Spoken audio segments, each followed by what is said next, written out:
चलिए, तो कौन सा चैप्टर है?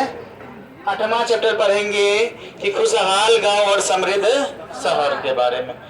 खुशहाल गांव और समृद्ध शहर। चलिए,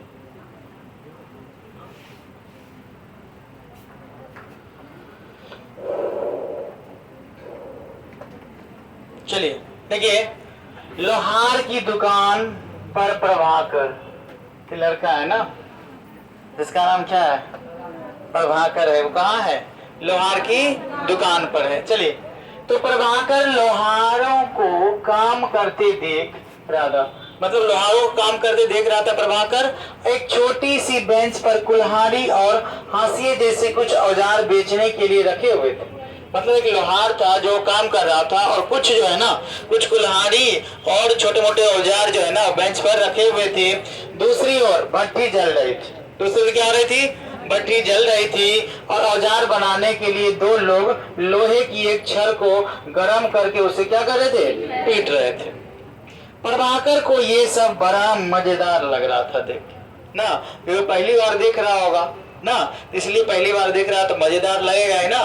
तो देखिए यहाँ पर कहा गया कि लोहार की दुकान पर प्रभाकर क्या देख रहा है? देखिए, प्रभाकर लोहार को काम करते देख रहा था एक छोटी सी बेंच पर कुल्हाड़ी और हाशिए जैसे कुछ औजार बेचने के लिए रखे हुए थे अलग।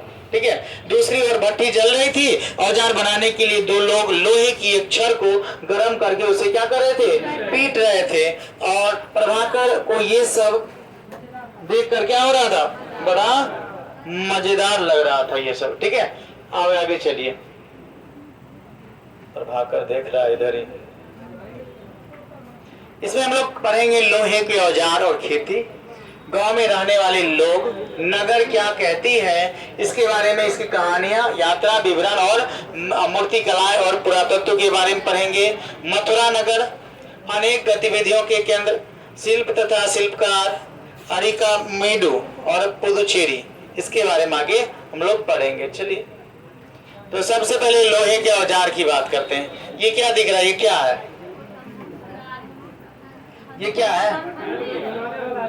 हाँ? इसको सीधी तौर में हम लोग छेनी बोलेंगे। ये तलवार होगा। ये क्या है? ये चाकू हो जाएगा। ये छोटा चाकू और ये अच्छी भाला, ये छोटा भाला ना।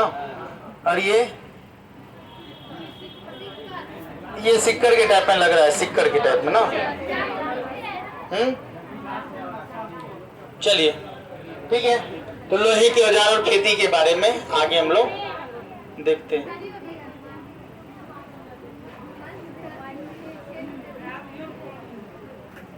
चलिए,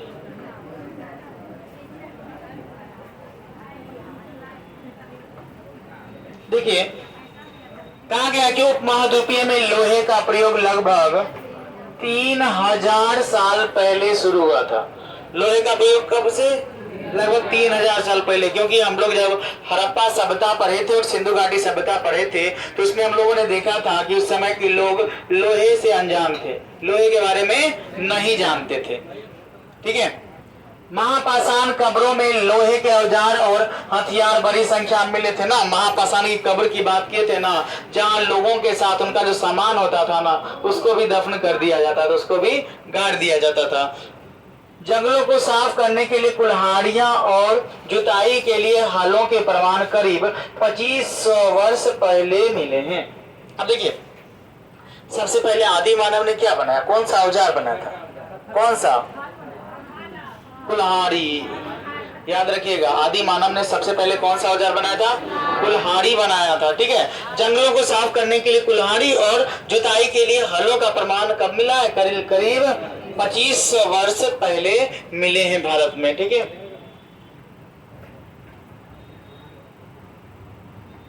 सिंचाई की बात करते हैं।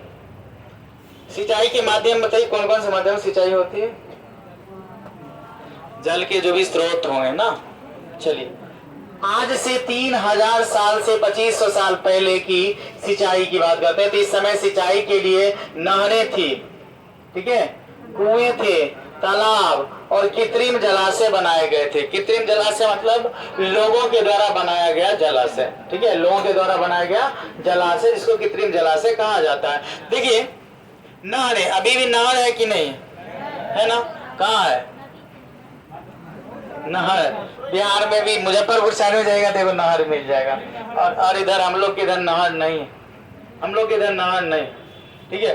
और वहाँ नहर जहाँ पानी का ज्यादा दिक्कत है ना, वहाँ नहरों के द्वारा पानी खेतों तक लाया जाता है, ठीक है। चलिए, और सबसे ज्यादा जो है ना वो तमिलनाडु में नहरों से सिंचाई होती है, तमिलनाडु में, ठीक है। तो कृत्रिम जलाशय बनाए गए थे किसके लिए? सिंचाई किसमें?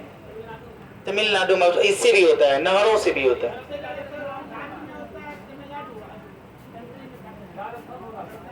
मतलब सबसे ज्यादा नहर, तो इंदिरा गांधी नहर कहाँ है?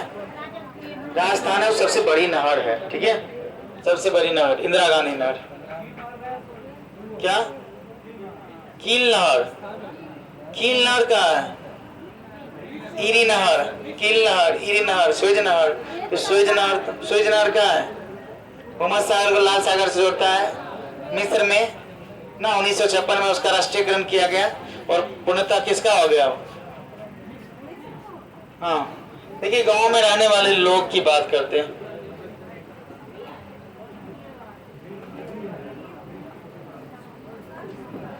देखिए इस उपमहाद्वीप के दक्षिण तथा उत्तरी हिस्सों के अधिकांश गांव में 3 तरह के लोग रहते थे। कितने तरह के? 3 तरह के लोग रहते थे गांव में। एक होता था बेल्लाला। क्या होता था? अब बेल्लाला कहते किसको थे? तो तमिल क्षेत्र में बड़े भूस्वामी, बहुत बड़े बड़े भूमि के जो मालिक होते थे ना, उसको कहा जाता था बेल्लाला। क्या कहा जाता था? बेल्लाला। बड़े बड़े किसके मालिक?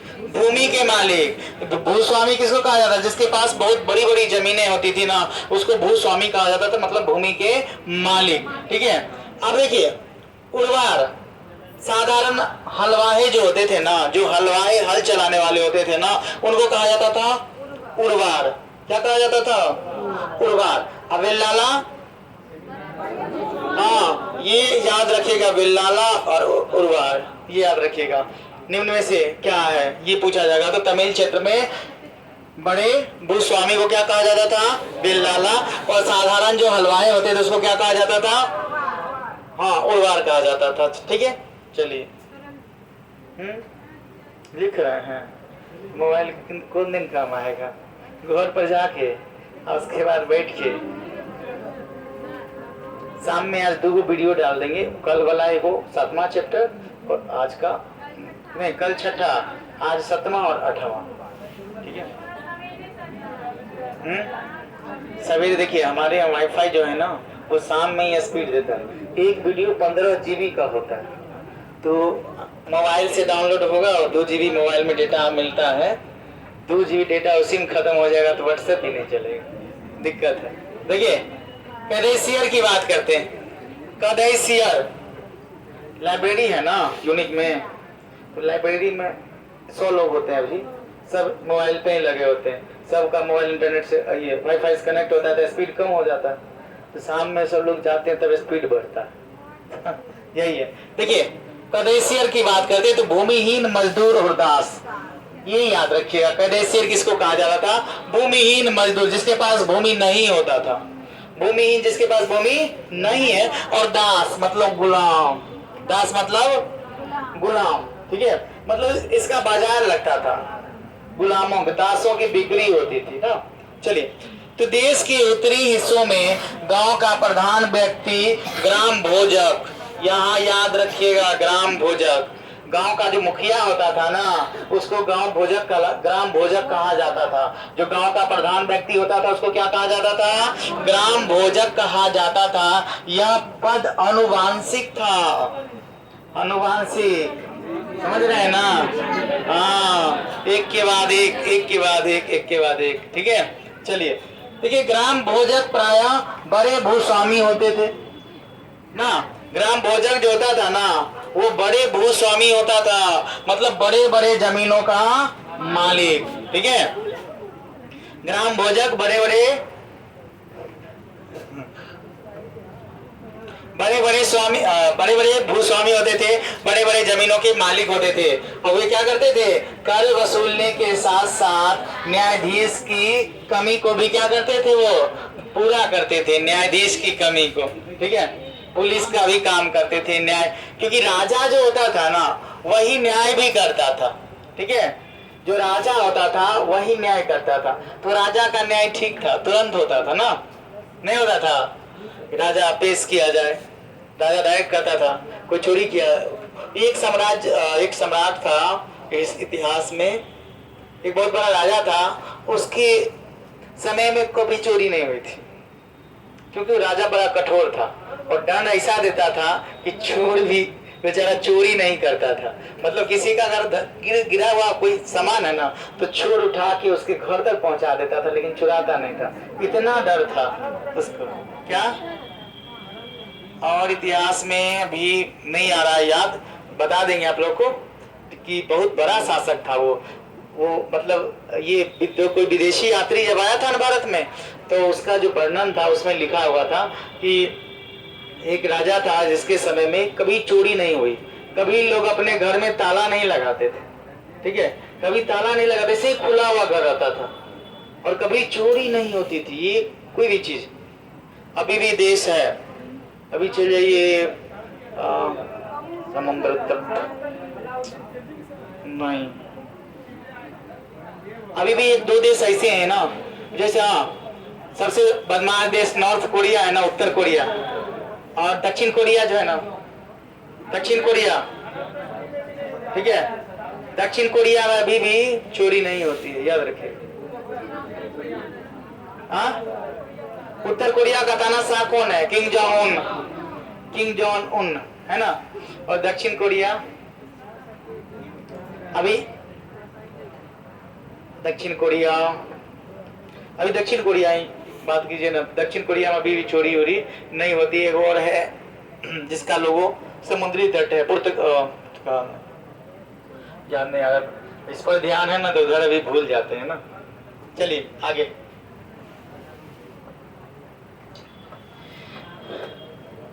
एक ही दिमाग है, कहाँ कहाँ लगाएंगे, है ना। चलिए, तो भूमिहीन मजदूर और दास को क्या कहा जाता था, प्रदेशीय। देखिए, देश के उत्तरी हिस्से में गांव का प्रधान व्यक्ति क्या कहलाता था, ग्राम भोजक। यह पद के कैसा होता था, अनुवांशिक होता था। ठीक है, ग्राम भोजक प्रायः बड़े भूस्वामी होते थे, मतलब बड़े बड़े भूमि के मालिक होते थे। कर वसूलने के साथ साथ न्यायाधीश का, कभी कभी पुलिस का भी काम करते थे। मतलब न्यायाधीश का भी, न्यायाधीश का मतलब होता है जज। ठीक है, न्यायाधीश का मतलब जज का भी काम, और कभी कभी ये पुलिस का भी काम करते थे, मतलब ऑल इन वन यही थे। दूसरा चीज का, दूसरा आदमी को रखने का जरूरत है नहीं, एक ही आदमी सब कुछ करेंगे। चलिए,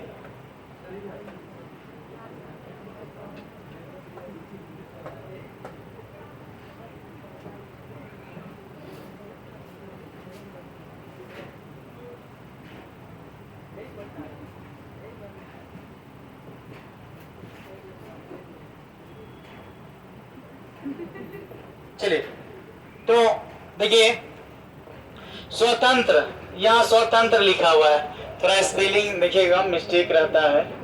तो स्वतंत्र छोटे कृषकों को गृहपति, ऐसा किसान जो स्वतंत्र रहता था, ठीक है, लेकिन छोटा किसान था, उसको क्या कहा जाता था, गृहपति कहा जाता था। इसके अलावे दास और कर्मकार जिसके पास अपनी भूमि नहीं थी, नहीं होती थी, ये नहीं आते थे या नहीं होती थी। देखिए, यहाँ पर दासों के पास भूमि होती थी, नहीं होती थी। ये जो कर्मकार थे, जो काम करने वाले लोग थे, उसके पास भी भूमि नहीं थी। अधिकांश गांव में लोहार, कुम्हार, बढ़ई और बुनकर जैसे कुछ शिल्पकार होते थे, इसके पास भी अपनी जमीनें नहीं होती थी। ठीक है, चलिए,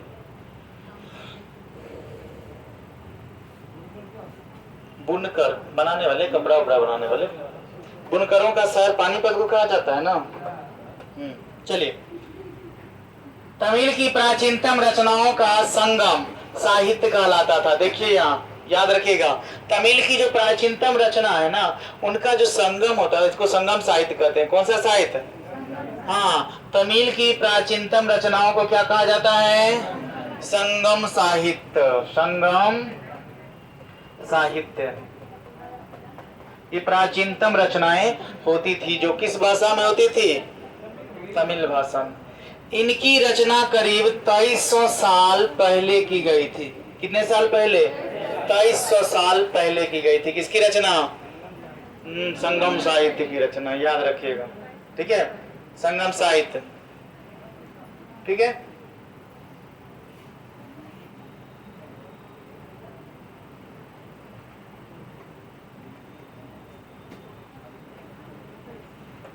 देखिए अब संगम किस लिए कहा जाता है? देखिए इन्हें संगम इसलिए कहा जाता है क्योंकि मदुरै के कवियों के सम्मेलन में इसका संकलन किया गया था। देखिए मदुरै मीनाक्षी मंदिर, नाम सुने ना? मीनाक्षी मंदिर, मीनाक्षी मंदिर कहाँ है ये क्वेश्चन होता है, तो मदुरै में, और मदुरै तमिलनाडु में है, ठीक है? फिल्मों में जो मंदिर दिखाया जाता है मीनाक्षी मंदिर ही दिखाया जाता है, जो इस तरह का नहीं होता है, वो द्रविड़ शैली का बना हुआ। दक्षिण भारत की जो भी मंदिरें हैं ना, वो द्रविड़ शैली की बनी हुई। तो यहाँ पर देखिए मदुरै में कवि सम्मेलन में इसका संकलन किया गया था। किसका? संगम साहित्य का, इसलिए उसको संगम साहित्य कहा जाता है। नोट पढ़िए कि जातक कथाओं का संकलन बौद्ध भिक्षुओं ने किया था। जातक बौद्ध धर्म का एक ग्रंथ, जातक, ठीक है, क्या है? पवित्र ग्रंथ है। इसमें बौद्ध भिक्षुओं ने इसका संकलन किया था। किसका?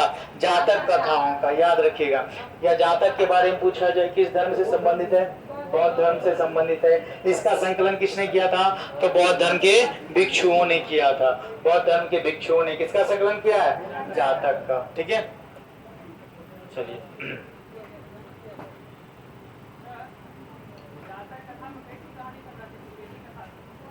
गौतम बुद्ध के बारे में, हाँ,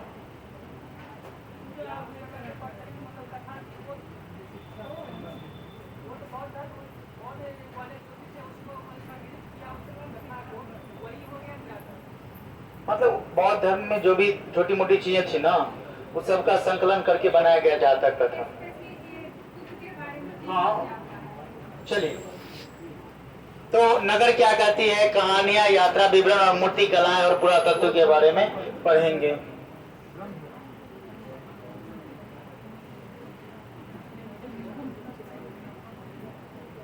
देखिए इसी तरह का जातक कथा लिखल है ना।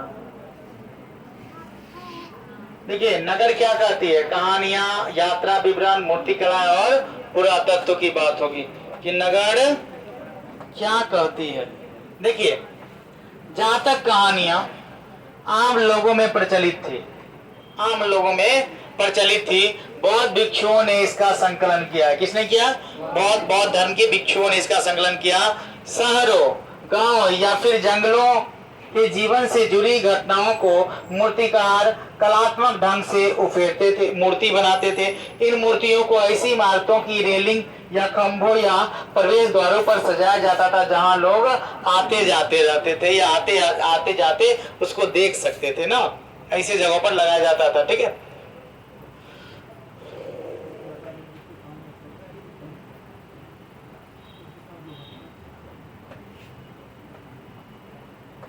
देखिए अनेक शहरों में बलयकूप मिले हैं।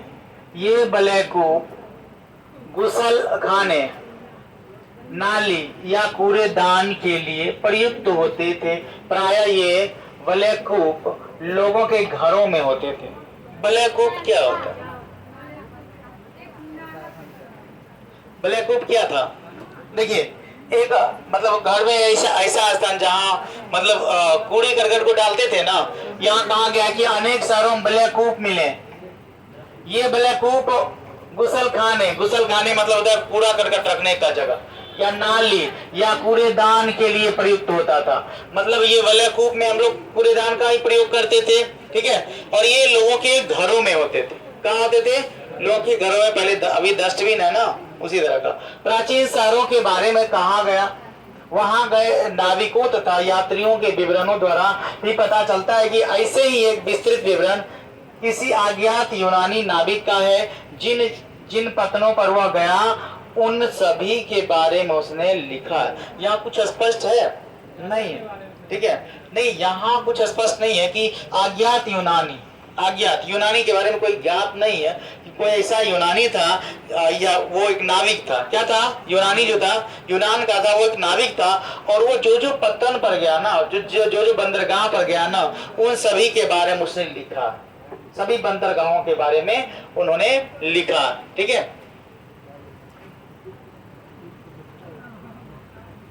यही है कुप कुप, ये मीनार से, ये मीनार में दिख रहा है, मीनार मीनार। चलिए, बेरीगाज भरूच का यूनानी नाम जो कि वर्तमान गुजरात में पड़ता है। आयात और निर्यात समझते हैं ना? आयात मतलब आना, निर्यात मतलब जाना। जब किसी देश से या किसी से भी कोई वस्तु हम खरीदते हैं ना, तो हो गया आयात, खरीदते हैं तो आयात, अब बेचते हैं तो निर्यात। वही है आयात और निर्यात। देखिए यहाँ पर तो आयात की बात करते हैं तो बेरीगाजा में शराब, बेरीगाजा में शराब, तांबा, टीन, सीसा, मूंगा, पुखराज, कपड़े, सोने और चांदी के सिक्कों का आयात होता था। किसका आयात होता था? ये सारी चीजें। देखिए मूंगा जो है ना, एक पत्थर है। मूंगा क्या है? पुखराज भी पत्थर है, पुखराज भी पत्थर है। कपड़ा सोना तो समझ ही नहीं, चांदी भी समझ रहे, सिक्कों का, ये सारी चीजों का आयात होता था। निर्यात इसका होता था तो हिमालय की जड़ी बूटियों, हाथी दांत, गोमेद, कॉर्नी, क्या है, कर्निया, सूती कपड़ा, रेशम तथा इत्र यहाँ से ले जाते थे। अच्छा, इत्र का आविष्कार किसने किया याद है? इत्र का आविष्कार किसने किया? हाँ, अशमत बेगम, अशमत बेगम, नूरजहां। हाँ, तो नूरजहां को ही श्रेय जाता है इत्र के आविष्कार का। हाँ, तो नूरजहां का पहला नाम क्या था? नूरजहां की मेहरुनिसा। हाँ, तो मेहरुनिसा को इत्र के आविष्कार का श्रेय जाता।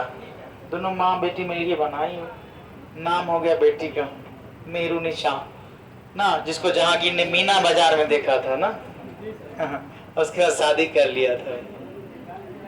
और उससे कितना साल, चलिए, और उससे कि बहुत मतलब 11-12 साल का, हाँ, बेटी, बेटी लाडली बेगम। हाँ, देखिए आहत सिक्के क्या होता है? मुगल वंश पढ़ना है, टेंशन नहीं लीजिए। तो चांदी या सोने के सिक्कों पर विभिन्न आकृतियों को आहत कर बनाए जाने के कारण कौन सा सिक्का कहा गया? देखिए यहाँ उफेरा गया है ना, चित्रकारी ना, आहत करके बनाया गया सिक्के, ये आहत सिक्के कहलाए, ठीक है। ये डिफिनेशन जरूर लिख लीजिएगा, ठीक है ना, कि चांदी या सोने के सिक्के पर विभिन्न आकृतियों को आहत कर, आकृतियां बनाई जाती थी, बहुत सारी आकृतियां बनाई गई है ना, वो बनाए जाने के कारण क्या कहा गया है? आहत सिक्का कहा गया है, ठीक है। कौन सा सिक्का? आहत सिक्का।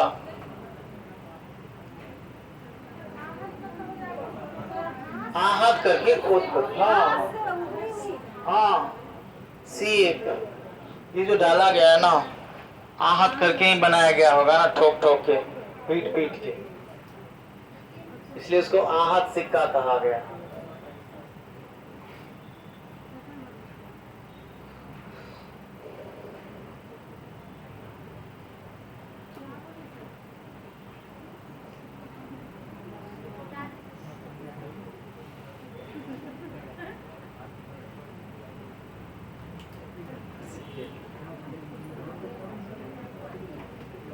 हो गया ना, ये सिक्का इस टाइप का दिख रहा है, नहीं लिखे, जल्दी जल्दी एकदम स्पीड से पेन चलाइए ना, एक्सपीरियंस आदमी है आप लोग, लिखने का आदत कब से है ना, अभी तो बस पेज पर हाथ चलता पूरा पेज भर जाता। हम लोग कंपटीशन करते थे पेज भरने का, पीजी का एग्जाम दे रहे थे ना, तो पहले कंपटीशन करते थे पेज भरने का, कि कौन कितना जल्दी पेज भर देता है समय के अनुसार। तो 2 मिनट का लगता था कि 2 मिनट में कौन भरता है पूरा पेज, हम लोग 2 मिनट में भरते थे पेज को, ठीक है। इसलिए 3 घंटे का एग्जाम में पहले से बना के बैठे रहते थे, 2 घंटा में सब हो जाता, क्योंकि आदत खूब बना था लिखने का, बहुत हैबिट। आप लोग भी लिखने का तब कोई जरूरत नहीं है, बस घसना है ना। तो अब तो टिक लगाना है कंप्यूटर में, टिक लगा दीजिएगा, बस अपने भर आ जाएगा गोल गोल ना। अब लिखने का आदत इसलिए खत्म हो रहा है कि नहीं? लेकिन टीचर बनिएगा तब तो लिखना ही नहीं पड़ेगा, नहीं पड़ेगा, बताना पड़ेगा, चेक करना पड़ेगा। आप लोग देखते हैं कि नहीं सपना, टीचर हम बने हैं, आँख खोल के देखिए सपना, वही पूरा होता है। आँख बंद जो सो के देखता है उसका सपना कभी नहीं पूरा होता। तो आँख खोल के सपना देखिए, आज जरूर पूरा होगा, ठीक है? हाँ, देखिए सपना देखिएगा तो उस पर काम नहीं कीजिएगा। हाँ एकदम नहीं नहीं नहीं नहीं, सपना देखने का मतलब क्या है कि उसके बारे में हम सोचें, उस पर काम करें, तब न होगा। अब हम बताए थे ना कि मेहनत करने का कोई शॉर्टकट, पास करने का कोई शॉर्टकट रास्ता नहीं होता। आपको उसी रास्ते से गुजरना पड़ेगा जिस रास्ते से पहले पास करने वाले, नौकरी करने वाले गुजरे। याद कहीं करना नहीं है, देखिए याद नहीं करना। डटंत विद्या घसंत जो नहीं बेसी तो थोड़ा याद रखना है बस।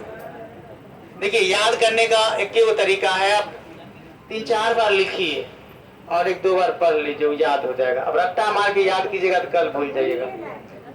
आज हिस्ट्री है, रट्टा नहीं मानना, ठीक है? हिस्ट्री में रट्टा नहीं मानना है। हम बच्चे को ना +2 में पूरा किताब याद रहता है हिस्ट्री का। 97 नंबर इस बार आया जिला टॉपर का, 97 हिस्ट्री में सबसे ज्यादा हर बार आता है, मतलब 90+ हिस्ट्री में 97 हाईएस्ट है इस बार का जिला टॉपर हिस्ट्री में। ज्योग्राफी में 93 हाईएस्ट है, और पॉलिटिकल साइंस में 89 ये हाईएस्ट था इस बार का +2। अभी जाके ना पूछ लिया, पूरा बुक ही याद रहता है, क्योंकि जैसे आप लोगों को पढ़ाते हैं ना, हम उसको कोई एक टॉपिक, एक लाइन सब कुछ पढ़ाते हैं, प्रोजेक्ट वर्क भी देते हैं, ठीक है? प्रोजेक्ट वर्क देते हैं, प्रोजेक्टिव वर्क उस सबको ना ऐसा क्वेश्चन देते हैं ना कि खुद करता है क्वेश्चन को, और जब तक खुद नहीं कीजिएगा ना तब तक नहीं होगा, अपने से करना पड़ेगा। हम लोग खाली बता देंगे ना, करना तो आगे खुद है। अब इसी के भरोसे बैठ जाएगा तो दिक्कत है, ठीक है? किसी के भरोसे नहीं बैठिए, अपना मेहनत कीजिए तब होगा, ठीक है? और सब बच्चा रहता है, उस सबको पहले से ना वो जो होता है ना मोटिवेशन, वो हाई करके रखते हैं, पूरा हाई पर रहता है, एकदम पूरा हाई कि तुमको टॉप करना है। सबका फोटो लगाए हुए हैं क्लास में। वहां आप गए नहीं एग्जाम देने, उस बैच में, उस रोड के उस पार उधर एग्जाम देने गए थे कभी? नहीं गए थे वहाँ उधर हाँ उधर ही आर्ट्स है, तो उधर ही, तो वहाँ फोटो देखे वही लगा होगा सब बच्चे सबका।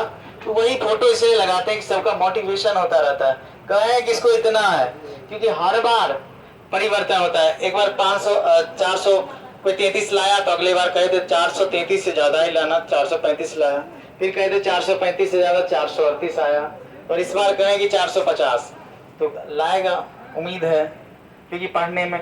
और हमारे यहाँ सबसे अच्छे बच्चे भी रहते हैं, जिसको मैट्रिक में 450 नंबर है, ऐसा 10-15 बच्चे सबसे ज्यादा हमारे यहाँ बच्चे रहते हैं दलसिंह सराय में। अभी 200 बच्चा आर्ट्स में हमारे यहाँ, तो सबसे ज्यादा बच्चे भी होते हैं हमारे यहाँ आर्ट्स में, क्योंकि हमारा प्रचार नहीं होता है कहीं आर्ट्स का, सिर्फ रिजल्ट की बदौलत। 5 घंटा का क्लास होता है आर्ट्स में, जो कहीं नहीं होता होगा, ठीक है? 5 घंटा, और जो ये पढ़ा देते हैं ना, जो आप लोग को पढ़ा रहे हैं ना, इसका विस्तृत +2 में पढ़ाना एकदम पूरा डिटेल से, वही है, ठीक है ना? तो जो शुरू से यही है कि दिक्कत होता है कि पहले लोग करते नहीं।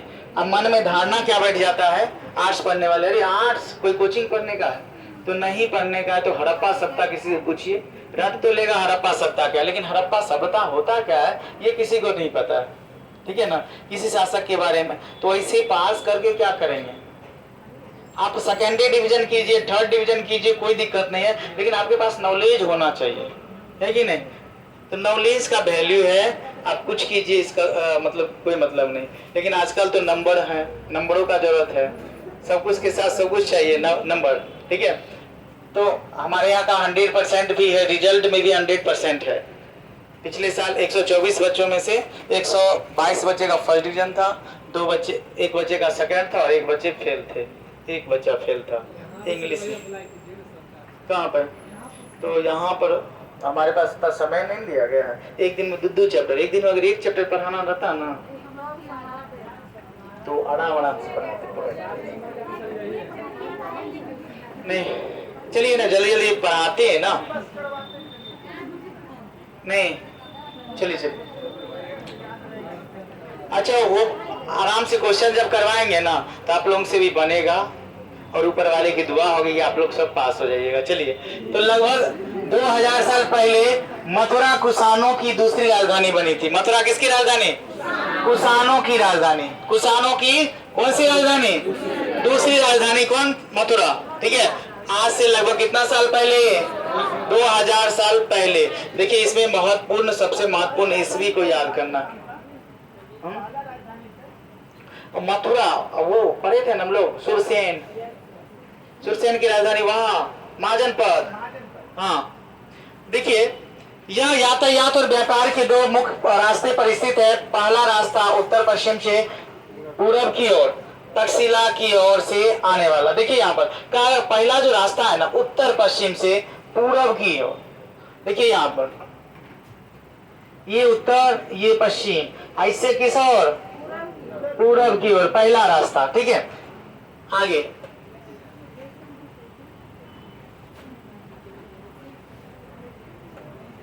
हम तो कहते हैं कि एक बार आप लोग ध्यान दीजिए ना, जोर से एकदम, एक बार पावर लगा दीजिए पूरा, तब ठीक होगा। देखिए, दूसरा रास्ता उत्तर से दक्षिण की ओर जाने वाला था। दूसरा रास्ता कहाँ? उत्तर से दक्षिण की ओर। शहर के चारों ओर किले बंदी थे। वो पहले ही बता चुके थे ना कि बड़ा बड़ा जो साम्राज्य होता था ना, उसके चारों ओर क्या होता था? किला। और किला के साइड में खाई भी होती थी, पता है, जिसमें पानी भरा होता था और इसको कोई आसानी से पार नहीं कर पाता था। जिसे रामायण में आप देखे होंगे, श्रीलंका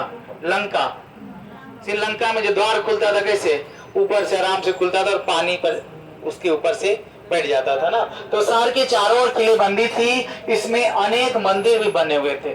शहर के चारों ओर किले के अंदर क्या था? मंदिर। आसपास के किसान तथा पशुपालक शहर में रहने वालों के लिए भोजन जुटाया करते थे, ठीक है। आसपास के किसान तथा पशुपालक शहर में रहने वालों के लिए क्या करते थे? भोजन जुटाते थे, ठीक है। चलिए, अच्छा, आप लोग के पास सिर्फ नोट्स है कि बुक भी है क्या? बुक करना है? बुक नोट्स तो सर दे रहे थे ना, अभी तक नहीं दे। सोशल साइंस का सिर्फ ये दे रहा है ना, ये समझिएगा नोट्स है, ठीक है। और यही नोट्स है और इसी को आप लोग लिखिए, बहुत ज्यादा इसको लिखिए, भूल जाएगा, लिखा हुआ चीज नहीं भूलिएगा, ठीक है। और ये पीडीएफ मोबाइल में है, कब डिलीट हो जाए कोई पता नहीं है, इसलिए आप लिखिए। एक दिन में आप एक पीडीएफ को लिख लीजिए, ठीक है। थोड़ा देखिए, कुछ पाने के लिए कुछ खोना पड़ेगा, कुछ खोइए, थोड़ा सा, ज्यादा नहीं खोना, लेकिन कुछ। पूरा दिन 7 बजे से है,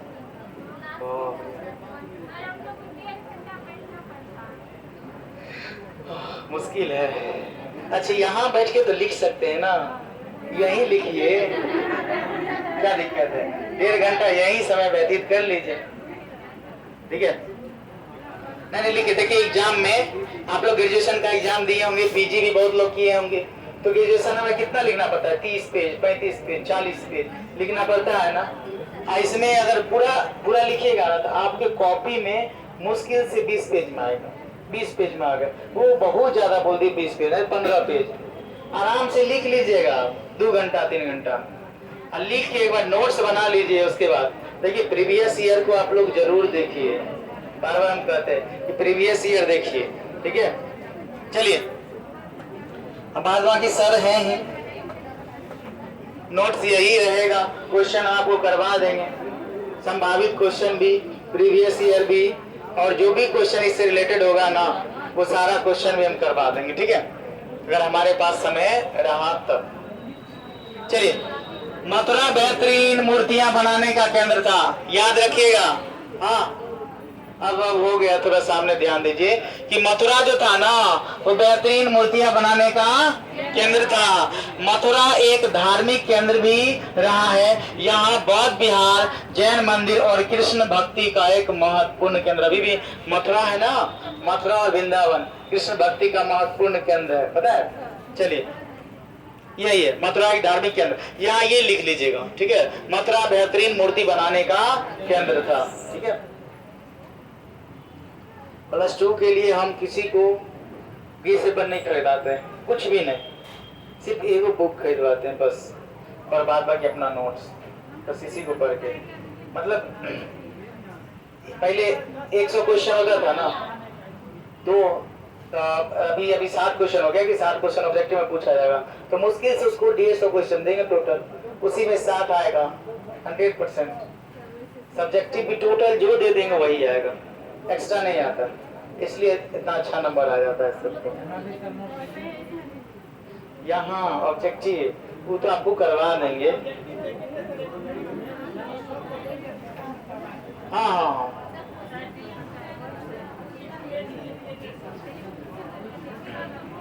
देखिए क्वेश्चन तैयार हो जाएगा, हम करवा देंगे, आपके मोबाइल में PDF चला जाएगा, आप तैयार कर, उससे रिलेटेड क्वेश्चन को देखिएगा, हो गया, बस वही पूछा जाता है, ज्यादा कुछ अब भारी कहाँ पूछा गया है। हम तो क्वेश्चन बैंक देखते हैं ना, तुमको लगता है कि कोई क्वेश्चन में दम नहीं, आराम से सारा क्वेश्चन इजी वे में। नहीं नहीं, आप लोग भी थोड़ा ध्यान दीजिए, बस ज्यादा ध्यान नहीं देना। चलिए, पैरागोजी सर पढ़ाएंगे। मथुरा एक धार्मिक केंद्र भी था, सुनिए, हाँ ध्यान दीजिए। मथुरा एक धार्मिक केंद्र भी रहा है, यहाँ बौद्ध विहार और जैन मंदिर है। यह कृष्ण भक्ति का एक महत्वपूर्ण केंद्र है। कौन सी भक्ति का? कृष्ण भक्ति का, ठीक है। चलिए, और कृष्ण की सबसे बड़ी भक्त कौन थी? मीराबाई ना।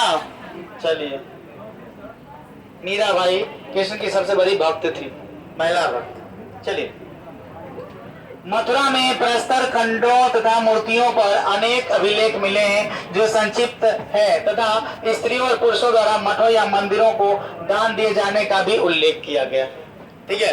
किसका उल्लेख है? मथुरा में जो प्रशस्तर खंड मिला है ना, प्रशस्तर मतलब पत्र होता है, और मूर्तियों पर अनेक अभिलेख मिले हैं, ठीक है, जो संक्षिप्त में है। किसमें? संक्षिप्त, शॉर्ट में, तथा स्त्रियों और पुरुषों द्वारा मठों या मंदिरों को दान दी जाने का उल्लेख है, ठीक है। देखिए, मथुरा के अभिलेखों में सुनारों, लोहारों, बुनकरों, टोकरी बुनने वाले मतलब टोकरी बुनने वाले, माला बनाने वालों और इत्र बनाने वालों का भी उल्लेख मिलता है। कहाँ? मथुरा में जो अभिलेख मिला है ना, वो याद रखेगा, इसमें सुनारों, लोहारों, बुनकरों, टोकरी बनाने वालों या माला बनाने वालों और इत्र बनाने वालों का भी उल्लेख है। किसमें? मथुरा से जो प्राप्त अभिलेख मिला है ना, उसमें, ठीक है। जो मथुरा से प्राप्त अभिलेख है उसमें है, ठीक है।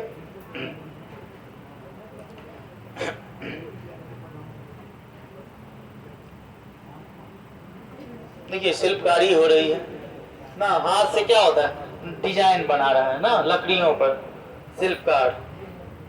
देखते हैं ना कि लकड़ियों पर ही बहुत अच्छे अच्छे चित्र बनाया जाता है ना। पहले बहुत ज्यादा होता था, अब तो नया युग आ गया, लोग कंप्यूटर कृत हो गए ना, हर चीज कंप्यूटरों से ही बनेगा। चलिए, अच्छा देखिए, शिल्प और शिल्पकार की बात करते हैं तो पूरा स्थलों से मिट्टी के बहुत ही पतले, सुंदर और काले चमकीले पात्र मिले। ये पात्र है, ठीक है, वो मिट्टी के हैं। किसे किसे बने हुए? मिट्टी के हैं, और ये पतले हैं, सुंदर और काले चमकीले, काला कलर का और चमक रहा, देख रहे हैं ना। उत्तर में वाराणसी और दक्षिण में मदुरै कपड़ों के उत्पादन में बहुत महत्वपूर्ण केंद्र था। याद रखिएगा, उत्तर में वाराणसी, अभी भारत का उत्तर भारत का मैनचेस्टर कानपुर को कहा जाता है ना, उत्तर भारत का मैनचेस्टर कानपुर को, और दक्षिण भारत का मैनचेस्टर कोयम्बटूर को कहा जाता है। तो यहाँ भी याद रखिए, उत्तर में वाराणसी और दक्षिण में मदुरै, ये कपड़ों के उत्पादन में बहुत महत्वपूर्ण केंद्र था। ये कपड़ों के उत्पादन में कहाँ? मदुरै, हाँ, तमिलनाडु में। कौन सा? दोनों दोनों तमिलनाडु में, हाँ तमिलनाडु। चलिए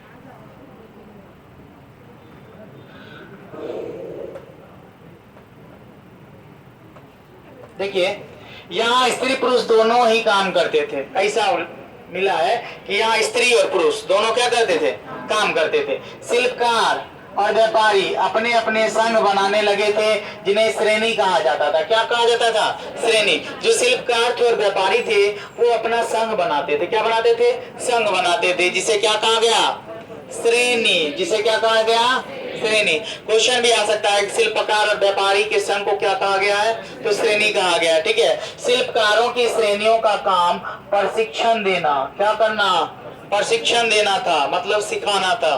कच्चा माल उपलब्ध कराना, तैयार माल वितरित करना था ना। मतलब क्या था, शिल्पकार का काम क्या था, सबसे पहले प्रशिक्षण देना था, कच्चे माल उपलब्ध करवाना और तैयार माल को बाजारों तक पहुंचाना था या बेचना था। ठीक है, आगे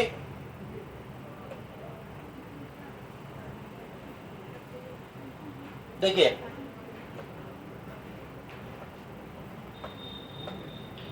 व्यापारियों की श्रेणियां व्यापार का संचालन करती थी। जो व्यापारियों की श्रेणियां थी ना, वो किसका संचालन करती थी, व्यापार का। बैंकों के रूप में काम करती थी। किसके रूप में, बैंकों का। बैंक में क्या होता है, लेन देन। ठीक है, जहां लोग पैसा जमा करते थे और निकालते भी थे ना, जमा भी करते थे और क्या करते थे, निकालते थे। इस तरह के कौन से वर्ग काम करती थी, व्यापारियों की श्रेणियां क्या करती थी, पहला तो व्यापार का संचालन करती थी और ये बैंकों के तरह काम करती थी, मतलब पैसों का लेन देन। ठीक है, चलिए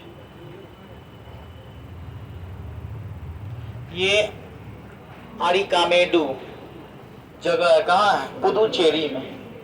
पुदुचेरी भारत का केंद्र शासित प्रदेश है ना।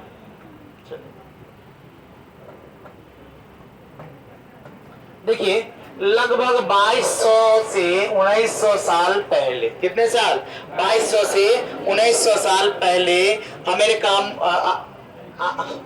अरिकामेडू एक पतन था। पतन मतलब होता था बंदरगाह। क्या था, बंदरगाह था। यहाँ ईंटों से बना एक ढांचा मिला। ढांचा समझ रहे ना, ढांचा मतलब क्या होता है, आकृतियां जिसपे रख के और इसी आकृतियां का ढाला जाता है ना, ढांचा, जिसको सांचा भी कहते हैं ना, वही सांचा या ढांचा। तो यहाँ ईंटों से बना एक ढांचा मिला है, जो संभवतः गोदाम, हाँ गोदाम रहा होगा। क्या रहा होगा, बहुत बड़ा सांचा मिला, ढांचा मिला, जो कहा गया कि ये गोदाम रहा होगा। इसके ऊपर आप फोटो देखे ना, ये वाला, ये इस तरह का मिला। खंडहर होगा। आज से कितना साल पहले, यहाँ देखिए, हाँ 2000 साल पहले मानिए इसको, तो 2000 साल कौन चलेगा। आजकल जो घर बनता है 50 साल नहीं चलता है। पुराने समय का पुल देखिए, अंग्रेजों का बनाया हुआ, कितना चलता है ना। तो अभी हर चीज में डुप्लीकेट चीजों का प्रयोग होता है, मतलब हर चीज में डुप्लीकेट ना। कोनो चीज सुरक्षित स्वच्छ नहीं है। जो बाजार से खाते हैं ना, कोई चीज भी स्वच्छ नहीं है। जो अपने हाथ से उगाते हैं ना, तो उनको पता है कौन चीज अच्छा है, कौन चीज अच्छा नहीं। ठीक है, नहीं तो बाजार की सारी सब्जियां भी अभी क्या है, दवा का शिकार है। देखिए, अनटाइमली कोई चीज होगा तो उसका मतलब क्या है, दवा से जबरदस्ती पैदा किया गया होगा ना। चलिए, अब लग रहा है कि खत्म ही अवस्था में। चलिए,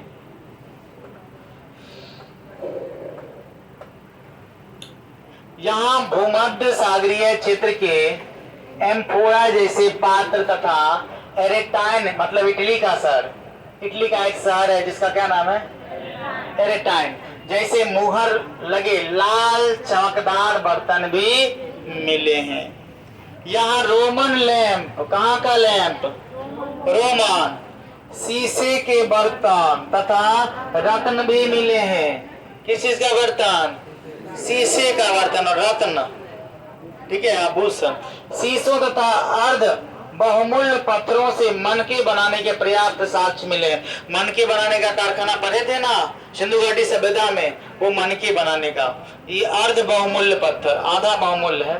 ठीक है, अरिकामेडू में छोटे छोटे कुंड भी मिले।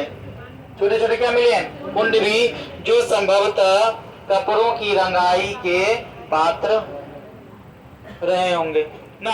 छोटा छोटा क्या मिला? कुंड भी मिला। ये कुंड मतलब गड्ढा कह सकते हैं इसको। अब अग्नि कुंड रहता तो हम ना कहते हैं हवन करने वाला कुंड मिला है ना। अग्नि कुंड तो है नहीं, तो क्या कहेंगे इसको? गड्ढा कहेंगे। कुंड मतलब गड्ढा, ठीक है। जो संभवतः कपड़ों की रंगाई के लिए पात्र रहे होंगे, मतलब कपड़ों की रंगाई होती होगी ऐसा कहा गया इसमें, ठीक है।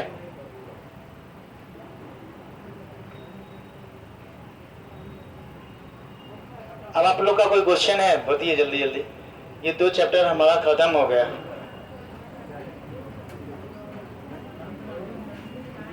ठीक है। हो गया। तो आज जो हम लोग ना वो 7 चैप्टर नंबर 7 और चैप्टर नंबर 8 को पढ़ लिया, ठीक है।